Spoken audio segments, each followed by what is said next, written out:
আল্লাহ পাক রব্বুল আলামিন কোরআনে কারিমে 1000 বছর আগে জানিয়ে দিয়েছেন ওয়ালাউ তাকাওয়ালা আলাইনা বা'দাল আকাওয়িল লা'খাযনা মিনহু বিল ইয়ামিন সুম্মা লাকাতা'না মিনহুল ওয়াতিন। সূরা বলেন আল্লাহু আকবার।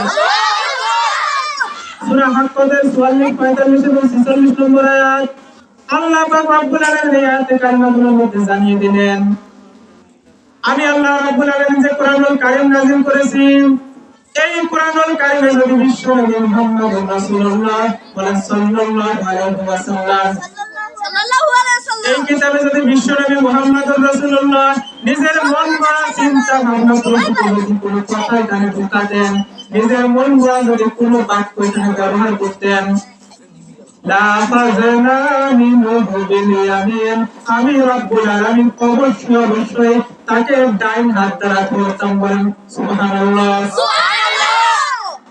শুধুমাত্র ধরে কেন হতাম না, এবং আপনার কণ্ঠনালী আমি কেটে দিতাম। বলেন নাউযুবিল্লাহ। তাহলে আমার ভাইরা, এই কোরআনুল কারীম আল্লাহ পাক রব্বুল আলামিন দিয়েছেন, এই কোরআনুল কারীম এতটাই নিঃসন্দেহাতীত কিতাব আল্লাহ তোমাদেরকে দিয়েছেন যে কিতাবের মধ্যে শুধুমাত্র একজনের কথা আছে, তিনি কে?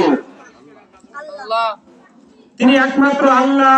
আল্লাহ পাক রব্বুল আলামিন ছাড়া এই পৃথিবীর কোনো মানুষের কোনো কথা, নিজস্ব কোনো ব্যক্তিগত কথা কোরআনে নেই। আর এই কিতাবের মধ্যে কোনো উল্টাপাল্টা কিছু নেই, কোন প্রকার সন্দেহমূলক কোনো কথাবার্তা কোরআনে নেই। বলেন ঠিক কিনা? আল্লাহ পাক রব্বুল আলামিন কোরআনে কারিমে জানিয়ে দিয়েছেন, লা ইয়াতিহিল বাতিলু মিন বাইনি ইয়াদাইহি ওয়ালা মিন খালফিহি তানজিলুম মিন হাকীমিন হামিদ। সূরা বলেন আল্লাহু আকবার।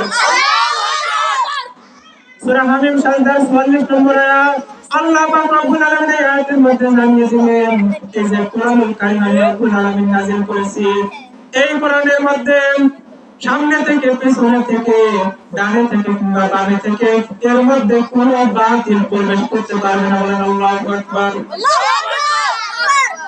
এই আয়াতের শব্দের দিকে খেয়াল করেন, আল্লাহ পাক রব্বুল আলামিন এখানে দিয়েছেন প্রেজেন্ট, ফিউচার, বর্তমান, ভবিষ্যৎ।